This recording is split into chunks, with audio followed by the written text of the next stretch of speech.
ఇంకా సాధించాల్సినవి ఉన్నాయి. ఈ అంశాలకు సంబంధించి ఈరోజు మనం చర్చించుకుంటున్నాం.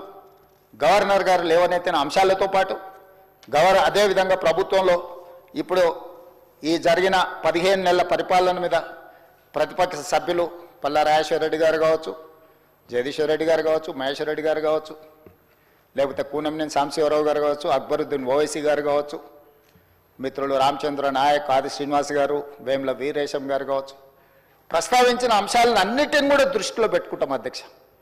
ఎందుకంటే ప్రజల శ్రేయస్సు కోసం, ప్రజలకు మేలు జరగాలన్నదే మా ఆలోచన. కాబట్టి ఎవరు ఏమాత్రం తెలంగాణ సమాజానికి ఉపయోగపడే సూచనలు చేసినా వాటన్నిటినీ తీసుకోవడానికి మాకు ఎలాంటి అభ్యంతరం లేదు అధ్యక్ష. ఈ తెలంగాణ ఏళ్లకేళ్లకు పోరాడిన తెలంగాణ చరిత్ర అధ్యక్ష. అణిచివేతను, అహంకారాన్ని ధిక్కరించి ఎదిరించే ఉద్యమ పునాదులున్న ప్రాంతం తెలంగాణ ప్రాంతం అధ్యక్ష. 10 ఏళ్ల విధ్వంసం, నియంతృత్వ పోకడల నుంచి తెలంగాణ 4 కోట్ల మంది ప్రజలు మార్పును కోరుకొని ఈరోజు ఈ ప్రభుత్వాన్ని ఏర్పాటు చేయడం అధ్యక్ష. అందుకే ఈరోజు మేము ఇక్కడ ఉన్నాం అధ్యక్ష. ప్రజలు మార్పు కోరుకున్నారు, ప్రజాస్వామిక విలువలను పెంపొందించాలని ప్రజలు ఆశించారు. అందుకే ఈరోజు మేము ఇక్కడ నించొని ఈ ప్రభుత్వాన్ని ప్రజల కోసం నడిపిస్తున్నాం అధ్యక్ష.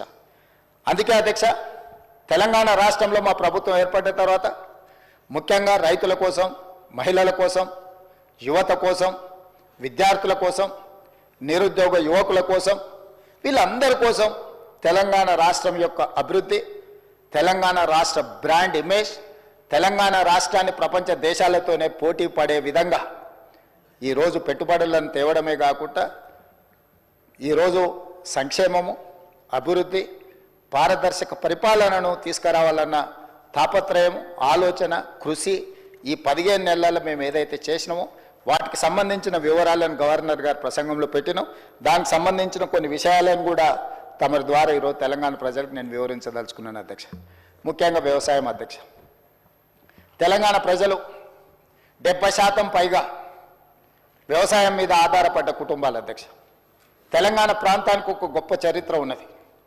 పెద్దలు దామోదర రాజనరసింహ గారు, లేకపోతే మా బట్టి విక్రమార్క గారు వివిధ సందర్భాలలో తెలంగాణ ప్రజలకు భూమితో ఉన్న బంధం